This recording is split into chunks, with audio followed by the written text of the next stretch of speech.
É, estamos voltando de novo aqui ao vivo. Quero pedir desculpas aí a vocês.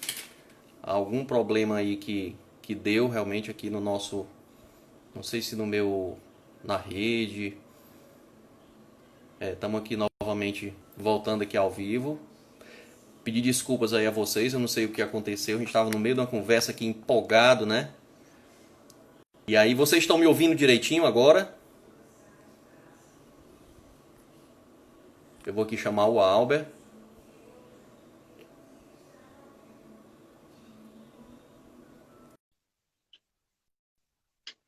Joia, vamos ver se agora. Pedir desculpas aí, realmente tecnologia é desse jeito, né? Quem vai estar ao vivo é desse jeito. E aí, Albert, tá me ouvindo direitinho? Pô, confusão, né, na nossa rede. Como diz o Pedro aqui, meu menino, o meu celular acho que bugou. Bugou, viu? Ele disse, papai, bugou tudo. Então acho que deve ter sido aí. Vamos pedir desculpas aí, realmente é uma coisa que foge do nosso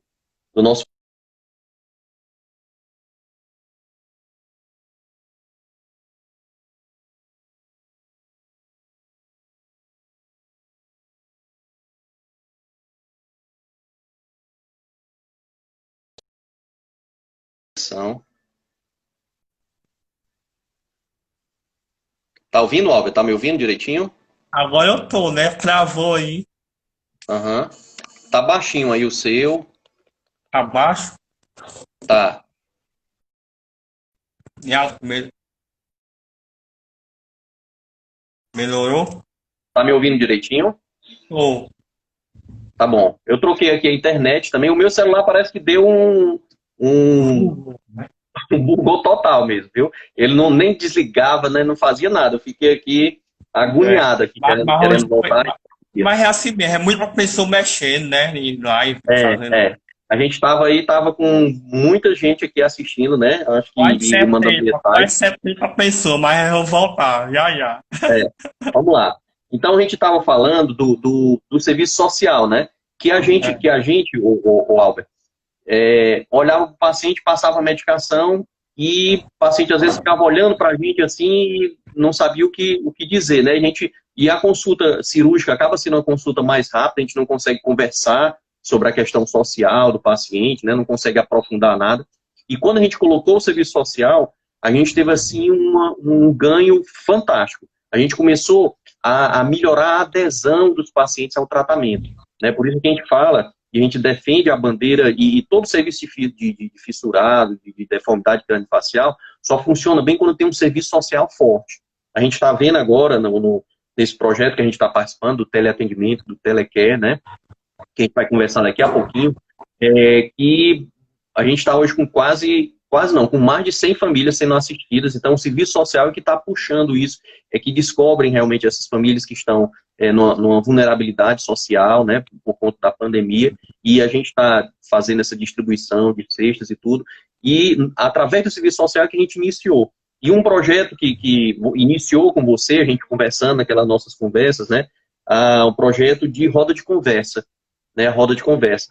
Por quê? Porque a gente percebeu que existem vários adolescentes que passam por essa mesma situação que você está nos relatando, uma situação parecida, de que você não conseguiu completar o tratamento, ou você ainda falta o tratamento, ainda falta alguma coisa do tratamento, e que você emocionalmente, psicologicamente, você ainda não está preparado para enfrentar o mercado de trabalho, para entrar no mercado de trabalho, né? E é através desses projetos sociais que a gente está tentando fazer com que a gente resgate esses adolescentes, esses jovens, ensine a ele uma profissão, ensine a ele a forma de realmente se sair daquela timidez, né, tão característica do paciente fissurado, né, e fazer com que eles realmente interajam socialmente mais forte, entrem no mercado de trabalho e que realmente, enfim, que sejam iguais a todo mundo, né? Tem uma propaganda, inclusive, que fala assim: a gente só quer ser igual a todo mundo, né? A gente não quer ter essas alterações, não quer chamar atenção por conta dessas nossas alterações da face. E aí esses projetos sociais, a gente inicia com a roda de conversa, que é uma forma de fazer com que a gente traga esse adolescente que está passando por dificuldade, que está passando por algum problema, ou que tem alguma dúvida. Eu falo o seguinte, que adolescente já é difícil, né? E imagina você, adolescente, e com fissura, com alguma malformação, com algum problema de fala, né? O quanto não é difícil, muitas vezes, isso na maioria dos pacientes, né, que a gente atende. Vai ter paciente que não, que tira de letra, e aí entra a questão muito forte, a questão psicológica, né? Do apoio psicológico tão necessário. O que você assim, diria para um paciente hoje, Alves, assim, com essa sua experiência, para uma pessoa que está hoje, adolescente, jovem, no Brasil todo aí, que está precisando continuar o tratamento, né? O que é que você tira de experiência da sua trajetória, do início da sua trajetória, né? O que é que você poderia dizer assim, para um paciente desse? É, assim, eu sei que muitos pacientes escutam muito isso, né? Ah, não desiste dos seus sonhos. Ah, você tira isso da tua cabeça, você é igual a todo mundo, você tem o completo de inferioridade. Inferioridade, não. Eu não diria isso. Eu diria que a gente tem sempre, a gente não está abandonado. É isso que eu tenho que dizer para eles. Vocês não estão abandonados, meu povo. Vocês têm que contar. Agora você precisa sair da sua caixinha. Eu estive nessa caixinha, né? Então, eles precisam sair da caixinha deles, a caixinha da timidez e a caixinha do mundo, do mundo deles. Sair e procurar ajuda, né? Sempre tem alguém que conhece alguém. Né? Tem um grupo no Facebook, você conhece alguém, não conhece alguém aí, pronto, né? Então sempre tem alguém. Sempre tem alguém. A gente não está abandonado. Ninguém Eu, está abandonado. eu achei fantástico, assim, eu acho que a história também do paciente com fissura, e eu acho que várias outras alterações, ela também é um pouco antes e depois das redes sociais, sabe? Eu vejo um fortalecimento muito grande dos pacientes, das famílias, através das redes sociais, seja do Facebook, seja através até do WhatsApp, né? Agora do Instagram. A gente tem algumas páginas também no YouTube, né? Tem inúmeras pessoas, e quando você tem, o que é que eu percebo hoje? Quando você tem uma dúvida, né? Quando você está passando por alguma dificuldade, você faz parte desses grupos, né? Sociais, você entra lá, bota a sua dúvida, aparece 10 pessoas querendo lhe ajudar, né? Aparece 10 pessoas, olha, faz assim, procura assim. É a mesma coisa com as mães, né? As dúvidas das mães, que a gente pede sempre para elas se informarem. Claro que quando você vai se informar na internet, é um mundo assim sem infinito, né? Então você vai ter inúmeras informações, mas se você tem uma rede, um grupo, e isso é para toda alteração, toda doença, né? No caso, eu lembrei de um grande amigo meu que teve leucemia há um certo tempo, e ele, através das redes sociais, ele participa de grupos e que fazem com que eles troquem ideias de medicação, troquem ideias de sintomas, do que está acontecendo, os profissionais que ajudam a tratar, os centros que estão no país todo, tá certo? Então, assim, no paciente fissurado também eu vejo as redes sociais como um ganho, assim, fantástico. Eu tive na semana passada, teve uma mãe do interior de Pernambuco, que me encontrou não sei como e começou a mandar mensagem para mim, a criança com sequência de Roban, e estava com dificuldade de respirar, enfim, estava num hospital no interior de Pernambuco e não conseguia atendimento, e agora nessa pandemia, né, é mais difícil ainda, o paciente, todos os tratamentos de fissurado estão praticamente parados, né, porque é considerado como tratamento eletivo. E aí me procurou, e aí eu procurei já os amigos de Pernambuco, o pessoal lá ali do IMIP, né, do CADEF, do IMIP, e aí já encaminhei para lá, e eles já fizeram contatos através do serviço social também, né? Então, assim, hoje eu acho que tá mais fácil, né, você procurar, você não se conformar com essas adversidades. Isso não só na fissura, não só na fissura, em qualquer problema que você tenha na sua vida, né, em qualquer alteração, você consegue, né, com uma rede, procurando nos locais certos, porque vai ter também muita gente que não sabe nada e começa a dizer eu acho, né, e não, seguir pessoas que já trilharam aquele caminho, que já percorreram aquele caminho, né, e aí elas servem como exemplo, como você hoje, né, o seu tratamento, como a sua história hoje é um exemplo, por isso é que a gente fez questão, né, de você vir aqui, eu acho que é importante você estar expondo isso assim, de forma pública, né, o seu tratamento, enfim, a sua história. Por quê? Porque existem muitas e muitas pessoas que hoje estão passando por dificuldades que você passava. Não que você não está mais passando por dificuldade, longe disso. Todos nós temos e vamos passar por dificuldades, né? Basta ver essa pandemia aí que está deixando todo mundo precisando de, como eu falo, precisando de psicólogo, né? Todo mundo hoje está precisando de psicólogo. Mas faz com que a gente crie forças e veja que a gente não está sozinho, né? Que a gente não está sozinho. E essa tão falada, né, inclusão social que a gente luta, né, Albert, por isso, ela tem uma palavra que eu diria que é uma palavra mágica, que é a história da empatia, né, da capacidade da gente se colocar na posição do outro, né, da gente realmente se sensibilizar com o outro, né, e agora, com essa pandemia, a gente está vendo a necessidade da empatia. Não dá para a gente viver sozinho. Você sozinho, trancado, colocado numa bolha, você não consegue se manter, né? Nem economicamente, nem emocionalmente. Então, hoje, a gente depende dos outros. A gente depende que todo mundo fique em casa para que o vírus seja combatido. Então, não é mais, ninguém mais vive.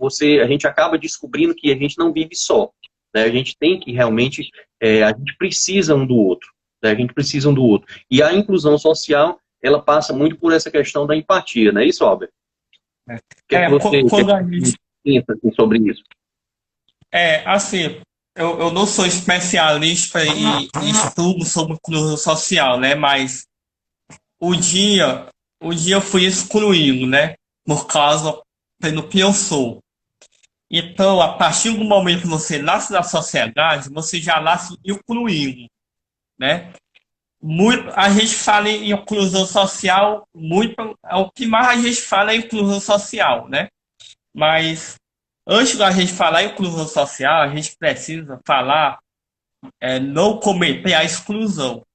A gente precisa acabar com a exclusão, não movimentar a inclusão. A gente precisa acabar com a exclusão social. A exclusão social, doutor Ferreira, eu vou falar por mim pessoalmente, né? Eu não estou aqui na live para agredir ninguém. Grupo A, grupo B, não. Eu vou falar por mim. Como você nasce com alguma deficiência, alguma injúria, alguma anomalia, anormal, o que a sociedade não pensa aí? Se você nascer com dinheiro, você consegue tratamento.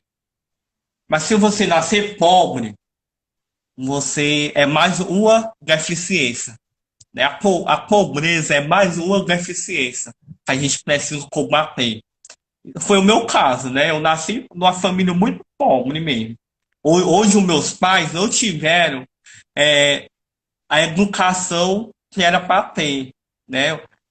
Essa história vem lá de longe, né? Vem dos meus avós, do meu pai, da minha mãe, e até eu sofri essas consequências. Então, hoje o que eu penso, o grande responsável pela exclusão social é o poder público, né? É os políticos, né? Eles que eram para se sensibilizar e não as outras no terceiro setor, né? O que eu mais vejo, mesmo sem o coronavírus, eu nunca vi um governo se comover com a causa da fissura palatina. Por quê? Porque existe a Operação Sorriso, existe a Smile Play, a Smile, existe a Associação Beija-Flor, e Fortaleza, que é a única que trata pessoas com fissura palatina, né? Adulto, né? Tem o Alberto Seimo, o IAS, que eu sou muito grato ao IAS. A gente é grato ao IAS. A gente opera nossas crianças lá, né? Mas lá é um hospital de emergência. Lá tem de qualquer tipo de situação, né? Lá tem de criança com câncer, vários tipos de patologia lá. Então, a fissura vai acabando ficando excluída no máximo do tapete. É sempre na última fila. Então, é, quando eu falo inclusão social, eu abranjo todas as lutas sociais, todos os movimentos, LGBT, morador de rua, feminista, empoderamento feminino, idoso, todo tipo de movimento social. E hoje, o que eu vejo no nosso Brasil, no nosso país, é as associações do terceiro setor promover inclusão social. Associação Beija-Flor. A gente promove a inclusão, né? A gente tem o coral, artesanato, é, a roda de conversa, o primeiro emprego. Quem é que vai ganhar em primeiro emprego? A pessoa que não sabe nem falar. Eu já me excluí por estar no celular, eu já me excluí.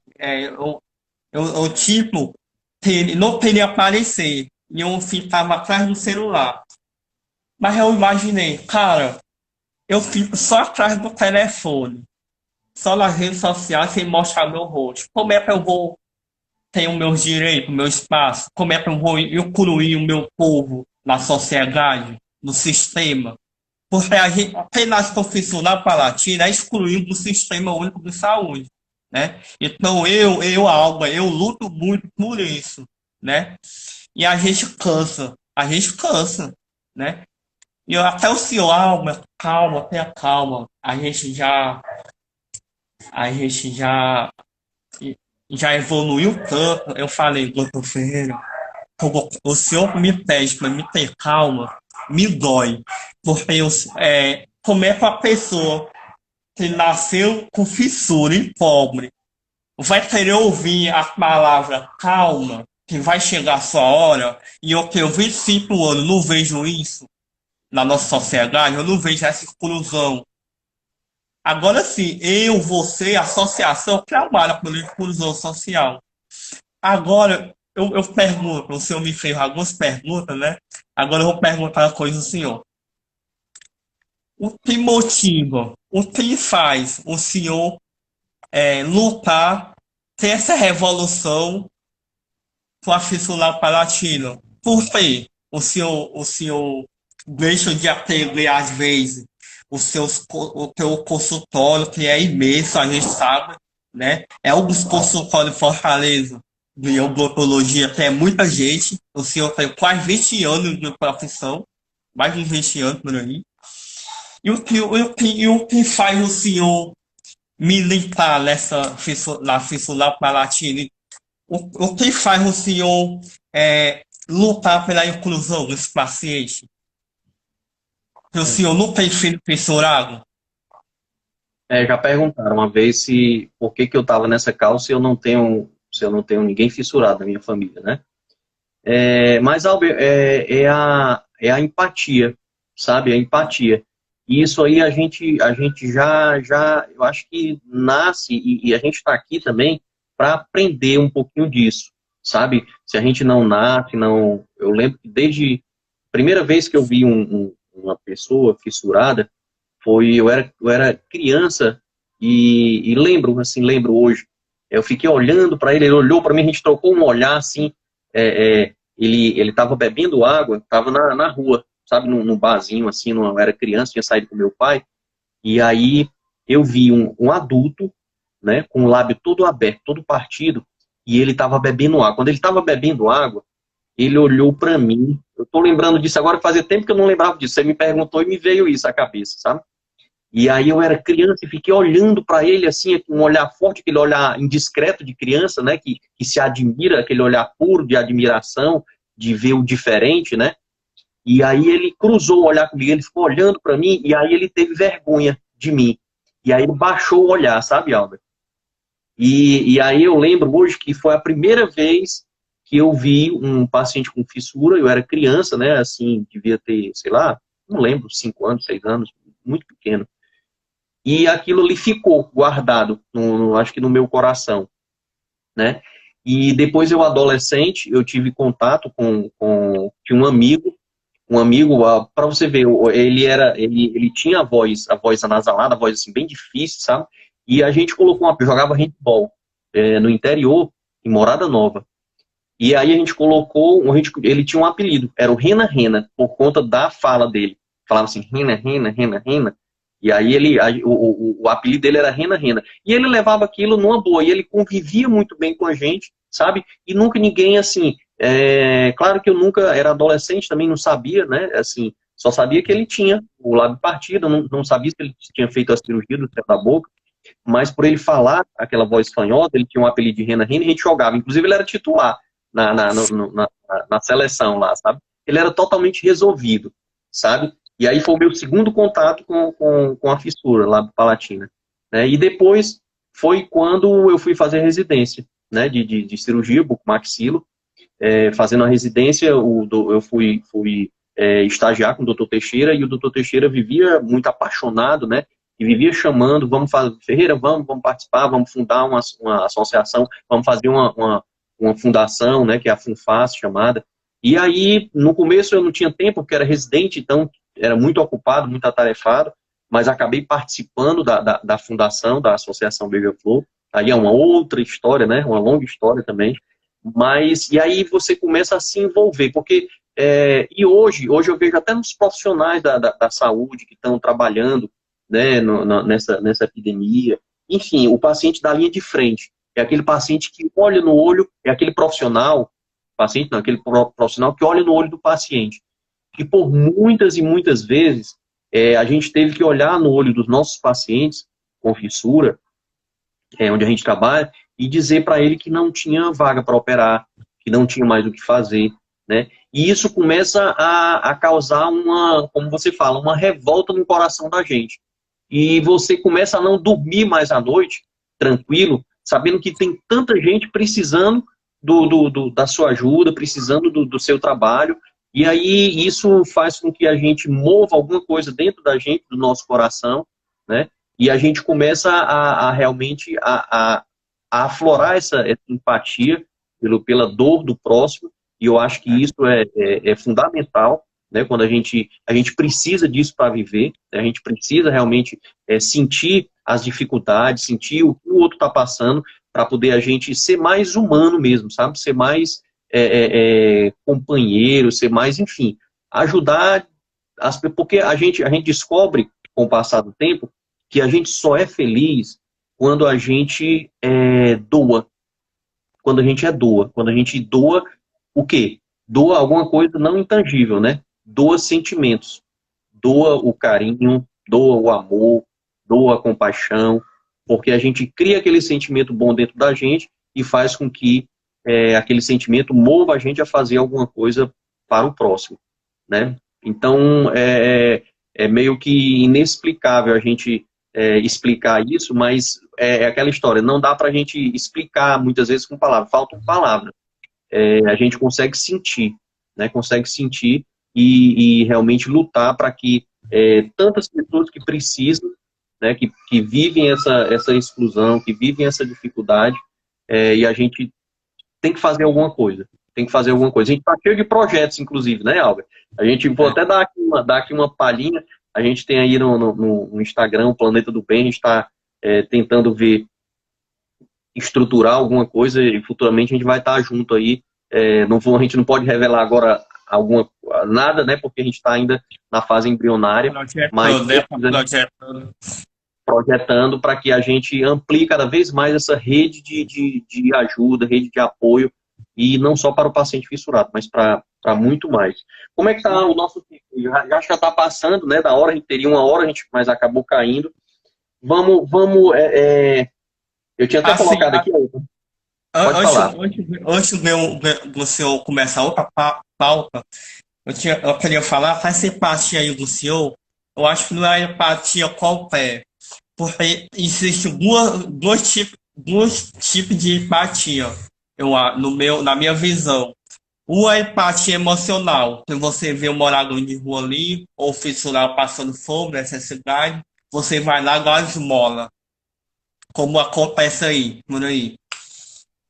E a empatia espiritual é essa. A empatia que você vai para casa, não consegue dormir. Isso é a empatia espiritual. É você, é você pensar, colocar na sua cabeça, no seu coração assim, poxa, Jesus Cristo ensinou isso. Por que a gente não faz isso? Não é favor, aquela empatia de favor, de caridade, no esmola. É uma empatia espiritual, onde Cristo, Jesus Cristo veio para ensinar e a gente acaba sendo um pouco egoísta. Então, essa empatia aí que o senhor falou é mais ou menos empatia espiritual. É uma empatia que tem sede de mudar aquela realidade. A gente está vendo aqui alguns comentários. Eu queria dizer duas coisas sobre os comentários. Assim, é exatamente isso, né? As pessoas que trabalham com fissura a gente participa de congresso e tudo, e vê que são pessoas apaixonadas dos profissionais, né? A sua Uma menina aí do Venezuela, viu? A Mai Maxino oficial. E aí, a primeira coisa é isso, aqui realmente são pessoas realmente abnegadas, apaixonadas, né? E segundo, com relação a perguntas, a gente não vai conseguir responder aqui, mas quem quiser depois, coloca lá na Associação Beija-Flor e faz a pergunta que quiser, tá certo? A gente vai tentar responder a todo mundo que tiver alguma dúvida com relação à fissura e com relação também ao que a gente está conversando aqui, né? Albert, a gente tinha até colocado aqui, Albert, para a gente conversar um pouquinho, mas acho que não vai dar tempo, né? A gente conversar sobre o sentido da vida, né? Rapaz, é uma questão muito complicada esse sentido da vida. Cada um tem um sentido da vida diferente, né? Uma vez você chegou questionando, né, perguntando, e assim, para mim, eu tenho a coisa que me preenche, né, o sentido da minha vida, e o sentido, eu acho que, eu tenho certeza, né, eu acredito que o sentido da vida para todo mundo, que é nos tornarmos pessoas melhores a cada dia, né? Eu acho que a gente só é É uma feliz. obrigação, né? É uma obrigação, né?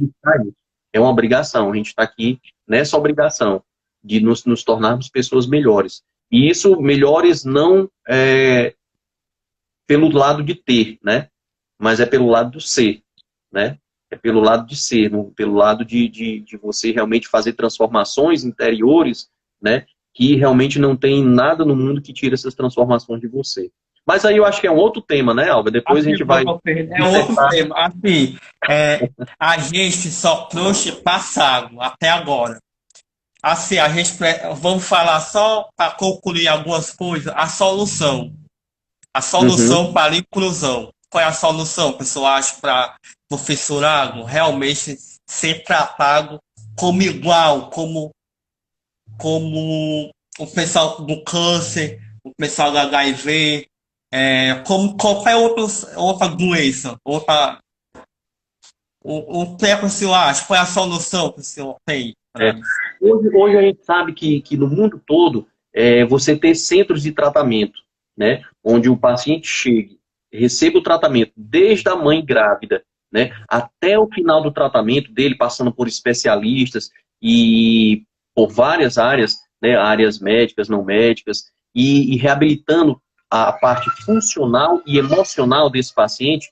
Eu acho que aí vai a principal solução, né? Se você trata a funcionalidade do paciente, reabilita toda a função dele, né? A função de respiração, de mastigação, de deglutição, de fonação, enfim, todos os sistemas, né?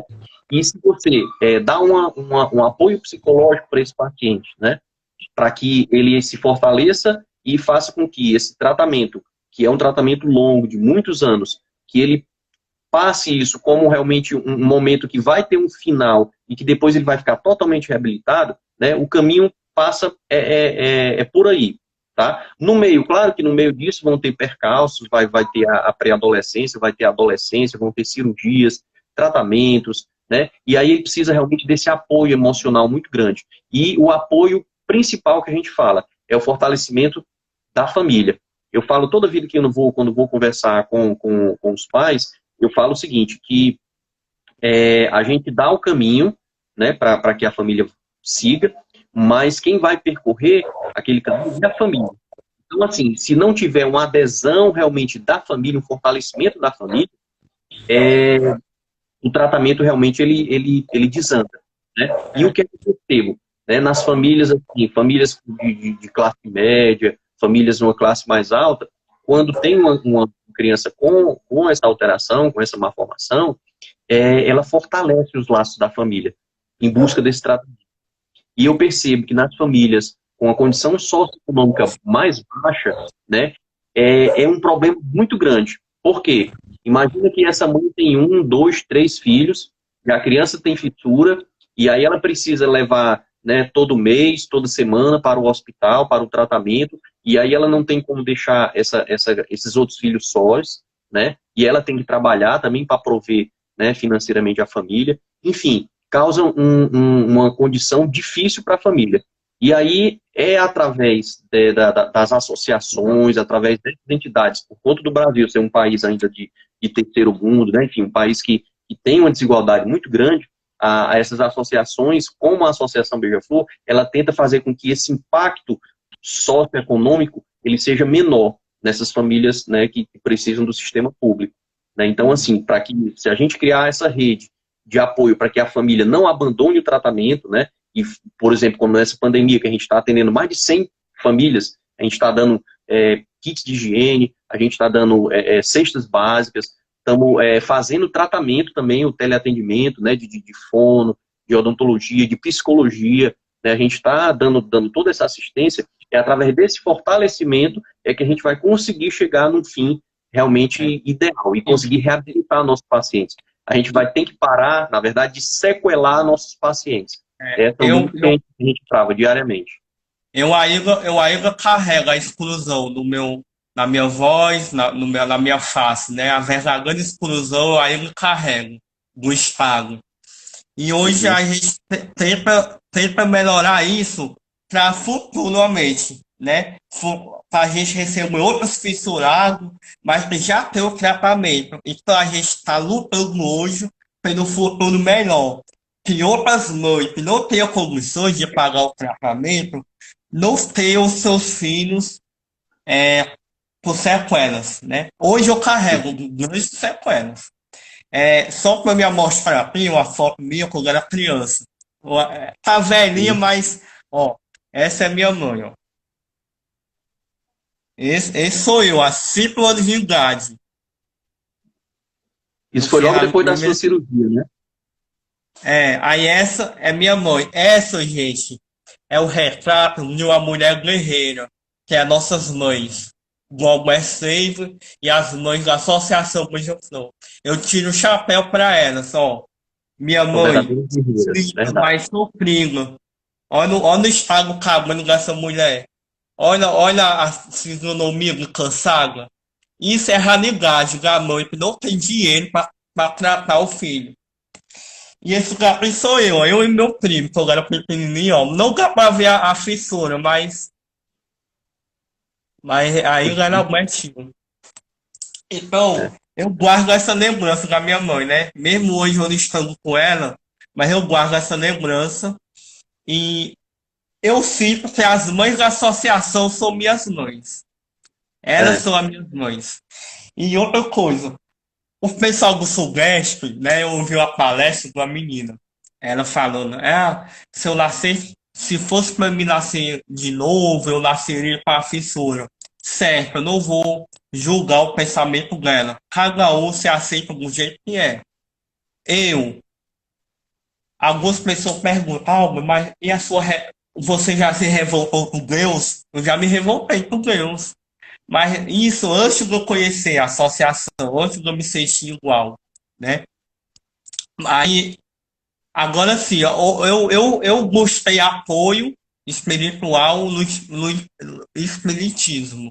Eu não estou aqui falando que o espiritismo é a solução para alguns problemas, não. Cada um tem a sua fé. Eu respeito. É, mas se fosse para me reencarnar de novo, em outra vida, eu não escolheria reencarnar. Se fosse para me escolher, né? Antes de reencarnar, eu não reencarnaria com a fissura, não. Eu queria cumprir a missão com o meu povo, mas de outra maneira. Talvez eu queria ser o cirurgião da vila. Eu queria ser o cirurgião que mais me ajudou, o Ferreira da vila, né? O Assis da vila, o Moacir da vila, o Teixeira da vila. Eu queria ser um deles, para me poder ajudar, a operar outras pessoas. Né? Se fosse para me reencarnar, eu não queria reencarnar com essa fissura. Albert, a gente vai ter que encerrar aqui, caminhar para um encerramento, e a gente pode depois voltar aí com outros temas, né? E conversando mais sobre isso, sobre espiritualidade, sentido da vida, tudo bem. Eu queria, tem algumas mensagens que estão colocando aqui. A gente está, né, hoje atendendo mais de 100 famílias, né, fazendo essa, como eu já falei, de cestas básicas, de kit de higiene, ajudando a combater, né, o coronavírus e auxiliando essas famílias. E hoje nós estamos precisando de leite, tá? Então a gente pede aqui o apoio de vocês. Leite, os tipos de leite: leite NAN-AR, NAN1, NAN2, Nestorgênio 1 e 2, leite ninho, leite També, tá? São os leites que a gente está precisando. A gente conseguiu apoio para cestas básicas, com kits de higiene, mas agora estamos precisando doar leite. E nasceram muitas crianças agora nesse período de pandemia, né, que está tudo parado, e as crianças e as famílias estão procurando a Associação Beija-Flor, e a gente está dando, na medida das nossas possibilidades, a gente está dando essa assistência. Né, Na verdade, doutor Ferreira, a gente está recebendo mais ligação de pessoas pedindo ajuda do que pessoas para doar. E a gente precisa mudar essa realidade. A gente está de 40 pessoas nesse momento. 40 pessoas, 41. Se cada um doar o quilo de alimento, o pacote de leite, a lata de leite, já são 40 famílias beneficiadas. 40 pessoas, mas eu não tenho nada em casa, nem para mim. Mas você conhece alguém que conhece alguém. A gente está em 42 pessoas agora. Se cada um pegar o celular agora, falar com a mãe, com o pai, com o primo, com o vizinho, ir na rua aí, eu acho que a gente consegue, doutor Ferreira. Porque a gente precisa alimentar quase 1.000 pessoas, alimentar quase 1.000 pessoas da associação que passa necessidade. Né? Uhum. Então, a gente vai ter que encerrar aqui pelo tempo, e até para as outras pessoas também tem outros afazeres, outras tarefas aí, né? A gente pedir realmente esse apoio dos leites, tá bom? Que a gente precisa comprar, ou ajuda financeira mesmo. Nas redes sociais aí tem as contas da associação, o número da conta, tem os telefones, enfim, tem várias formas de vocês entrarem em contato aí com a gente. Então, muitíssimo obrigado, Albert. A palavra final, Albert, que você queria dar para todo mundo depois dessa live. A palavra final, gente, é dizer que eu me coloco, eu e a associação, a gente é a voz daquelas pessoas que não têm voz. A nossa revolução é essa. É dar voz àquelas pessoas que não têm voz. Que não têm oportunidade. Muito bem, Albert. Como eu sempre falo, a associação ela é feita pelos pacientes, ela é dos pacientes. Ela só existe, né, porque os pacientes precisam. Se o governo resolvesse tudo, né, todo o tratamento, toda a reabilitação, não precisaria das ONGs, na verdade, né? Então as ONGs existem porque existe a falha do governo. E é bom que seja assim, porque as ONGs elas têm a voz da sociedade, das pessoas que estão recebendo o tratamento, né? Então a associação não são os profissionais que estão lá, a gente está lá passando uma chuva, né? Ela é dos pacientes, eu digo que a gente tem que sempre estender um tapete vermelho para cada paciente que chega lá. Então, muito obrigado, Albert.